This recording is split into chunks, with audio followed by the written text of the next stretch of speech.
Diving is an important part of my family's history. My grandfather started the first dive shop in Bermuda, and I've been diving since I was 11 years old, and I am currently a certified rescue diver. Wrecks and wreck diving are hugely important to Bermuda's history, culture, and economy. Join me now while we explore some of the fascinating wrecks beneath the waves of Bermuda. The wrecks pretty much define our culture. We're a community that was settled. The settlement of Bermuda was based on a shipwreck, the Sea Venture, of course. But prior to that, all the knowledge about Bermuda, it's the Bermuda in the global context. Its identity was as a shipwreck island. This was a place to avoid, and then it became a place that was settled through shipwrecks. Because we have ships from every maritime nation here, wrecks from every maritime nation. The British and the French and the Dutch and the Spanish and Portuguese, you name it. I don't know where else has all that variety, Also, the wrecks are shallow. They're not all that dangerous, and the reefs are beautiful. If you consider all of the businesses that are being run relating to our seas and wrecks, you'll find that there's 5 operating dive businesses in Bermuda. All 5 visit wrecks on a daily basis, weather permitting. I would say that we would take an average of 20 divers in the morning, certified divers doing a regular shipwreck and then a reef dive. And we take about 20 divers in the afternoon, which is a mix. The L'Harmonie was a 300-foot, 3-masted French war frigate with 60 cannons. It was launched in 1824, but was not completed until 1828. In its day, it would have been the most powerful war frigate in the French Navy.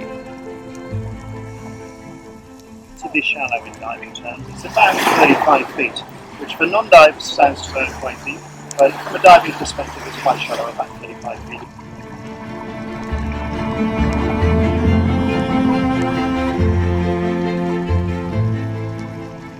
If you think about a classic wooden vessel, over the years, given that it's been down there for about 160, 170 years, the wood disappears, it gets sort of absorbed by the sound of the wrecks. But really what you have is all of the cannons. It was a very powerful warship, so lots of cannons strewn around.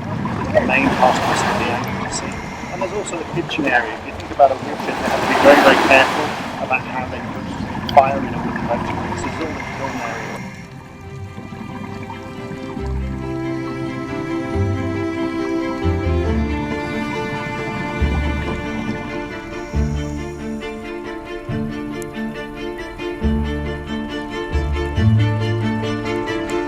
After years of service in the Mediterranean, she was sent to the Caribbean in 1837 in order to back the French claims in Mexico.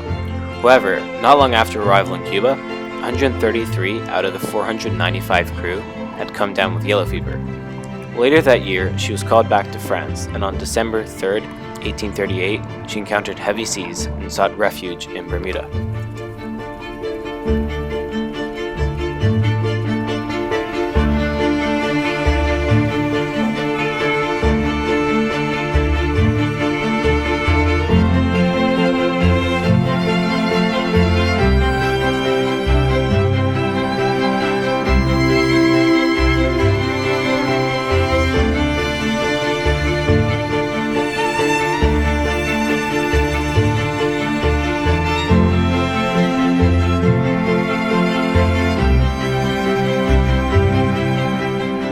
Unfortunately, she ran aground on Bermuda's northwestern facing Barrier Reef. Ironically, when she crashed, it was said to be dead calm water. Thankfully, all 495 crew were rescued. However, since Bermuda was a British colony, the crew were put to work building roads in Dockyard.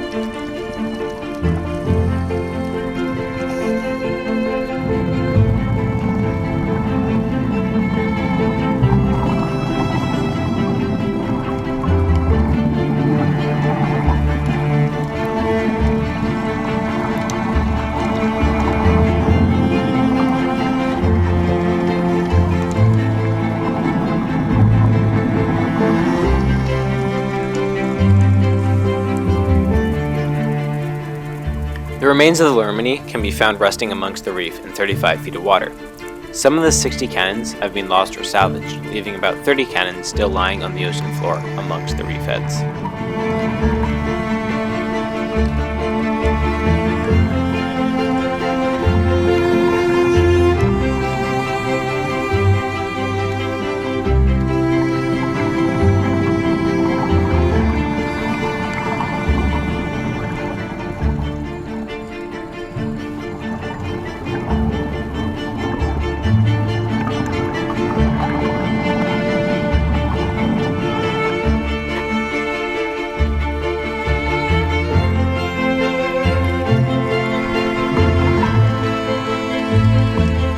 After 177 years, very little of the ship remains. Most of the wood has rotted away. Along with all of the cannons, you can still make out a brick stove and kitchen where the food is prepared and served. There is also a huge anchor resting against one of the reefs, as well as pots and other artifacts resting on or under the seabed.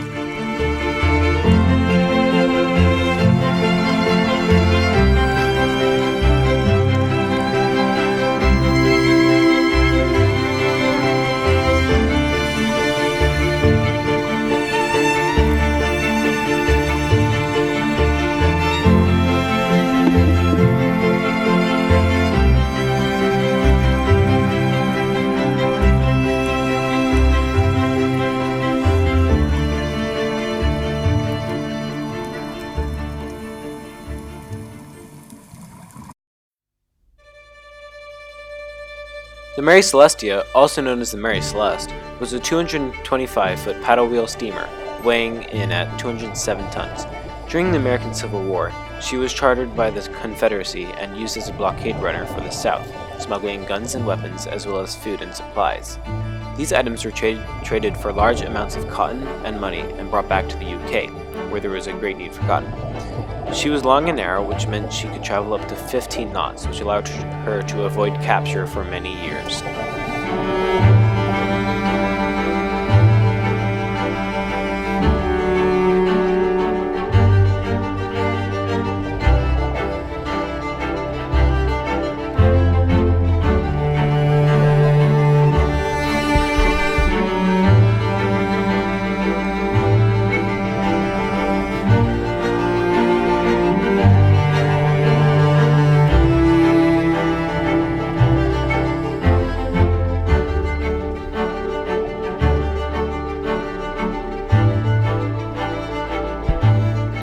On September 26, 1864, loaded with corned beef and weapons heading for Savannah, Georgia, along the south shore of Bermuda, she struck a reef and was said to have sunk within 7 minutes. On one of the paddle wheels, you can actually see where she hit the reef as it is bent. Everyone on the ship survived except for the cook, who returned to get a personal belonging, possibly the wine found in 2011. On the treasure side, I found a 15.5-foot gold chain and also an emerald.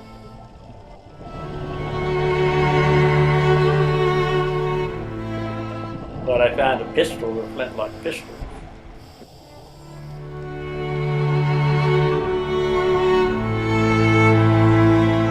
There is some speculation that the captain had been bribed or paid off by the Unionists to sink the ship on purpose, and an interesting point to note is that the captain was able to swim from where the ship sank to his home. This adds some credibility to the story.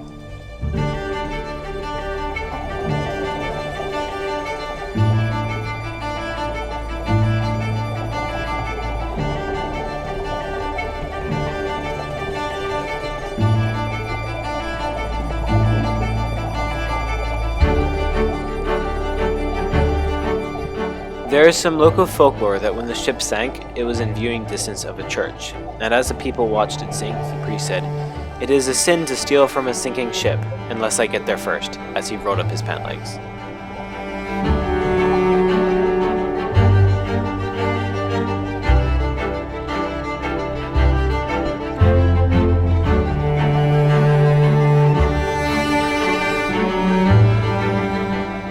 The Mary Celestia now sits in 55 feet of water, with one of the paddle wheels upright while the other lies on its side.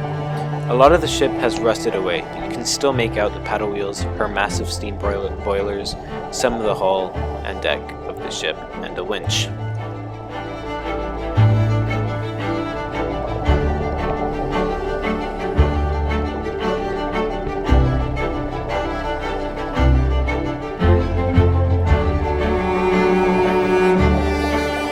In 2011, 5 sealed bottles of wine were found intact in a crate in the bow of the ship, leading to the speculation that the Mary Celeste, or a crew member aboard, was part of a legal wine trade. In 2015, one of the bottles was opened at the Charleston Wine and Food Festival to be tasted by wine enthusiasts. Unfortunately, however, the cork had allowed seawater to mix with wine, and some of the descriptions of the taste were that it tasted of a heady sulfur bouquet with distinct notes of salt water and gasoline.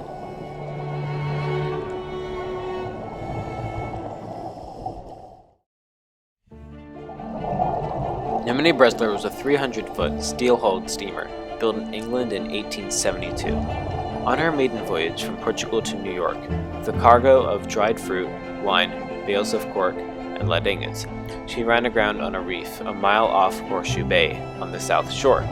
In an attempt to pull off of the reef, her hull was further damaged, resulting in her sinking. However, all 24 of her crew were rescued safely.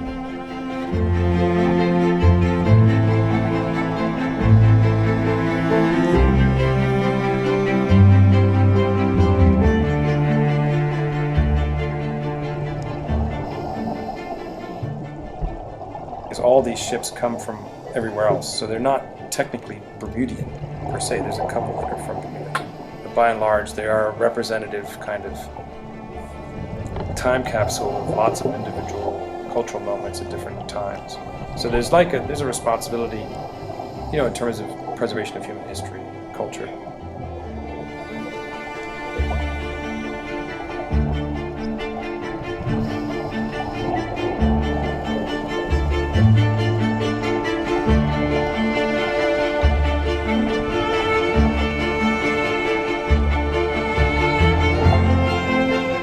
The Nemine Bresler now sits between 35 and 70 feet of water. The bow of the ship sits on the reef and has been taken over by coral. On the sandy bottom, in 70 feet of water, lies the stern of the ship, which is still semi-intact. The ship's steam boiler, parts of the wheelhouse, and the rudder and propeller are also intact.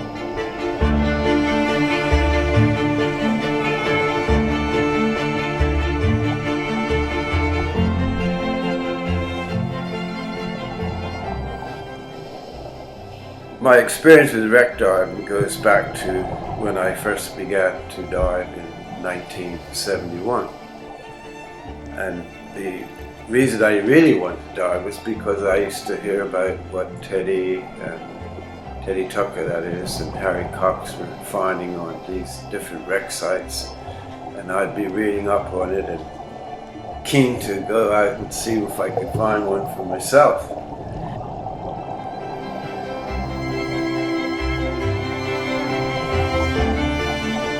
Less than a year after she sank, the Philadelphia company sent a ship to salvage the Nemine Bresler, called the Gleena. In a strange twist of fate, the Gleena's crew left her anchored and came ashore during a storm. Unfortunately, the Gleena broke free and she sank near the Southampton Princess, not far from the Nemine Bresler.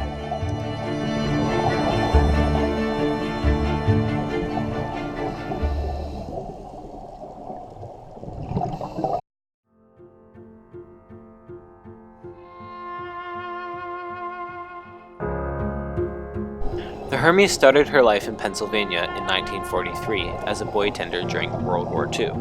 This meant that she was responsible for lifting navigational buoys out of the water, repairing them, and then placing them back in the ocean. She weighed in at 255 tons with a length of 165 feet.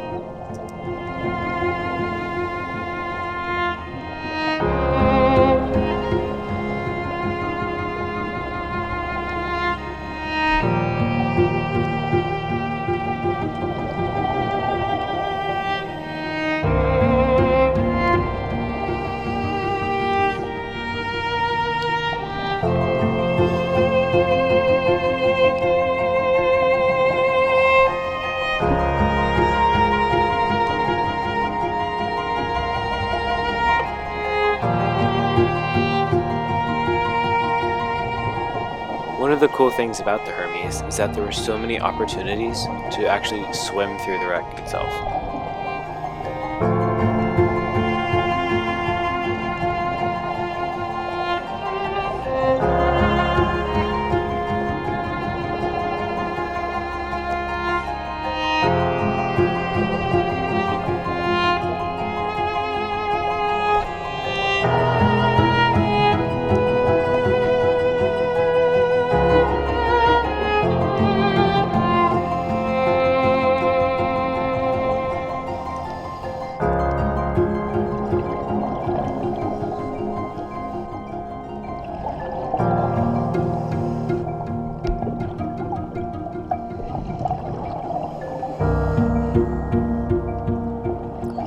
After she was decommissioned, she was converted into a freighter and renamed Hermes. In 1983, when she was traveling from Rhode Island to the Cape Verde Islands, carrying secondhand gifts for the poor, she broke down near Bermuda.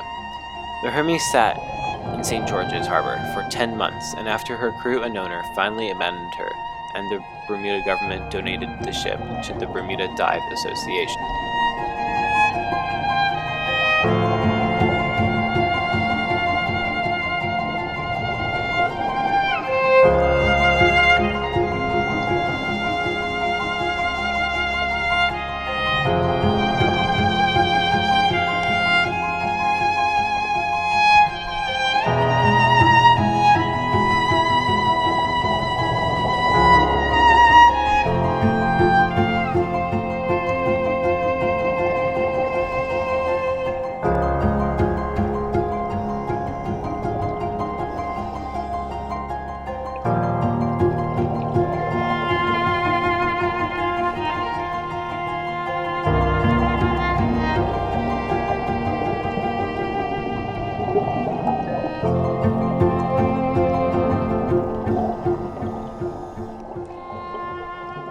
Do wrecks that are sunk on purpose, like the Hermes, have as much economic and cultural value than ships that wreck here naturally?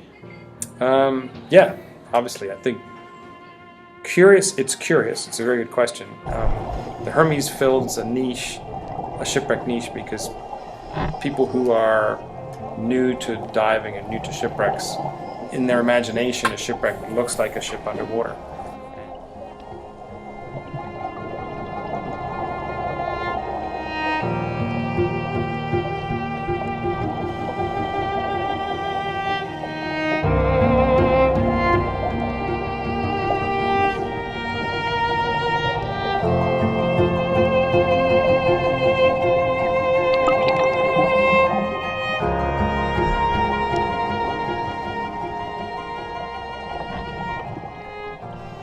The Hermes serves that function of giving people a shipwreck to dive.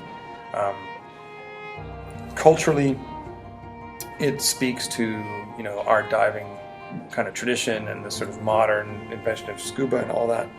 But it's not a particularly historic wreck, but nonetheless, it's extremely popular. So it's also very valuable as a dive site economically and so on.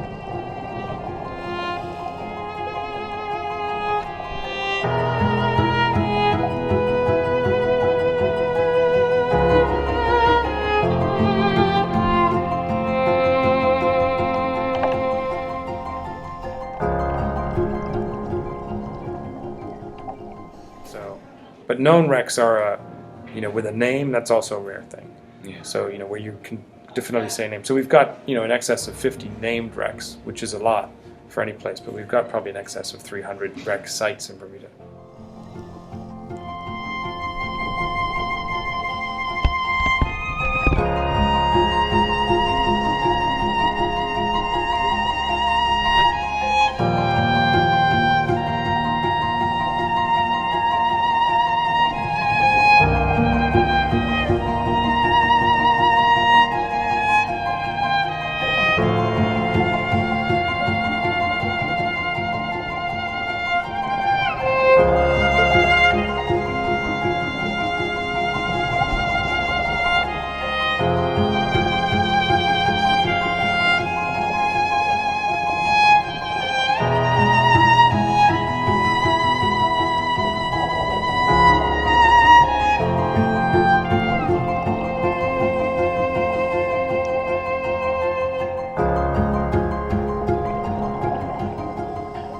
Bermuda Dive Association then embarked on making the ship a safe dive site. To do this, they had to clean and strip the vessel by removing hatches, portholes, draining oil and fuel. Then on May 15th, 1984, she was towed to the south side of Bermuda, about a mile offshore near Horseshoe Bay, where she sits upright in 80 feet of water. The Hermes is now a popular wreck dive, as she is almost fully intact and divers can swim through her hull, cabin, and engine rooms. She has also become an artificial reef and is a safe haven for fish, with many snappers and some barracuda. The Hermes is an excellent example of the economic importance of wreck diving in Bermuda. An abandoned freighter was turned into one of the most requested dive sites for the tourists and local divers alike.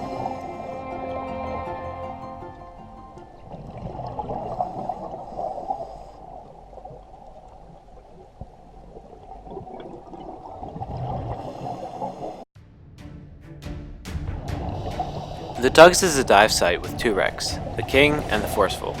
Both wrecks are old tugboats that were sunk deliberately to be used as dive sites and artificial reefs.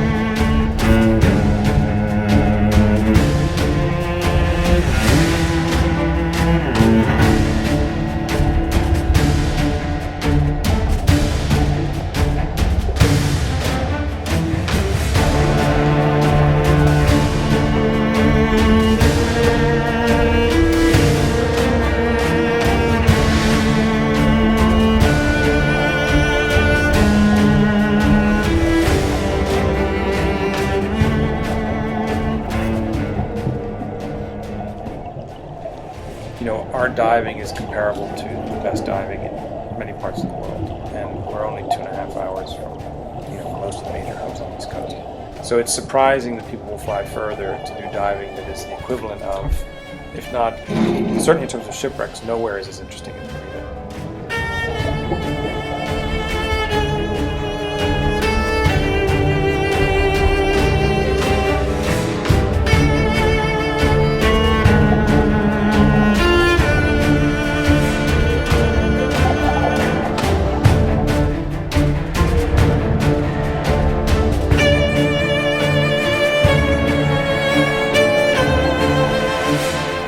The Forceful was a 75-foot tugboat used by the Bermuda government for assisting cruise ships, cargo ships, and other vessels as they docked in Hamilton, Dockyard, or St. George's.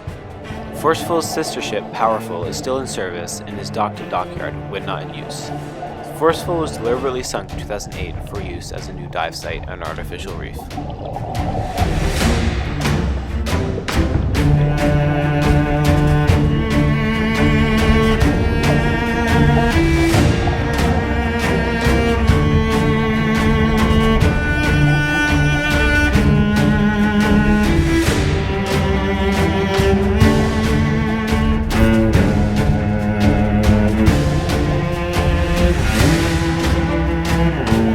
Forceful sits completely upright in the sandhole, not far from the King.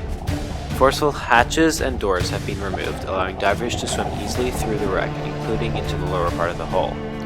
As it is such a recent wreck, it is still mostly intact and is easily recognizable as Powerful's sister ship.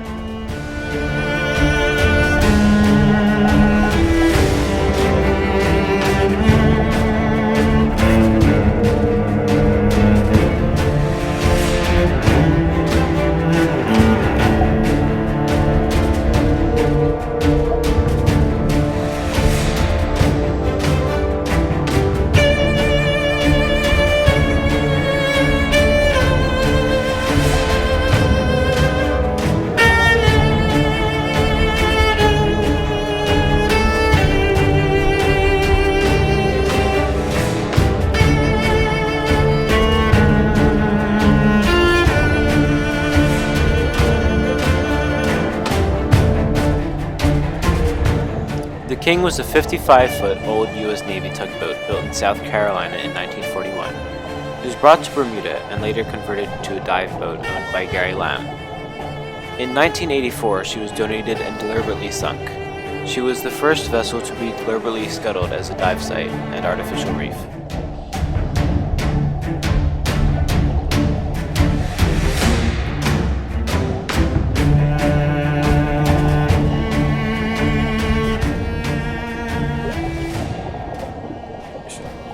I don't think it would be extreme to suggest that 20% of the attraction of diving in Bermuda and snorkeling in the ocean on Bermuda is related to the shipwreck story and the human history. Yeah. So, 20% of 40. That gives you an idea of, what you can imagine the valuation is.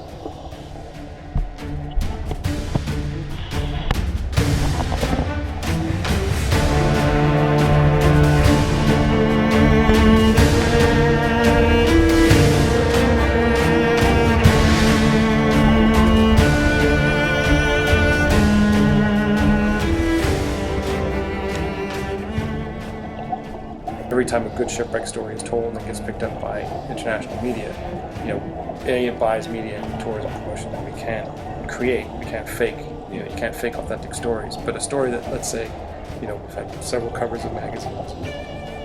You can't buy them, but if you tried, they'd cost you in the tens to the hundreds of thousands just to get that kind of coverage. So shipwrecks, I like to think they kind of take care of themselves in terms of their value, how much we put into them and how much we get out of them.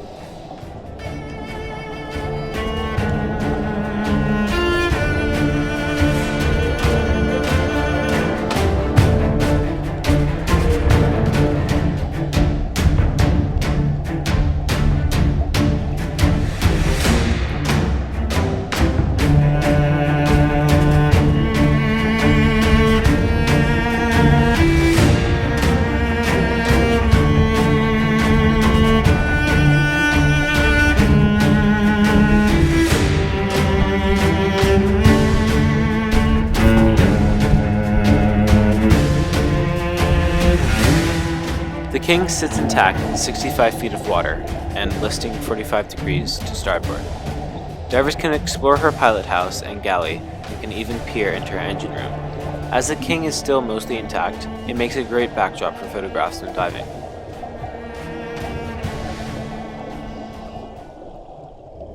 Although I've been diving since I was 11, making this film helped me really appreciate wreck diving in Bermuda.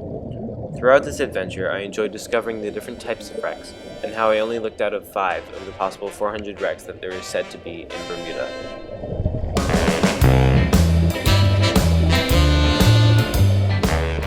After reflecting on each wreck that I filmed, I noticed how each one is unique and different, which makes Bermuda such an amazing place to go diving. You could go diving 7 days a week and encounter a different experience with each dive, which would be expected as Bermuda is the shipwreck capital of the world.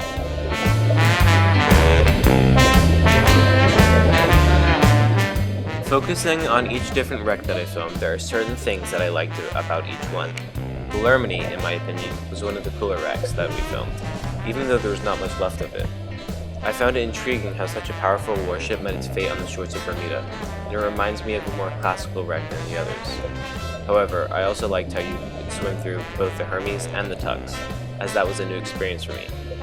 I also enjoyed how the history of the Mary Celestia, as a blockade runner during the Civil War, showed how Bermuda was a part of that history. And finally, I liked how the mini Bresler, you could see how the propeller was connected to her steam engines by her prop shaft.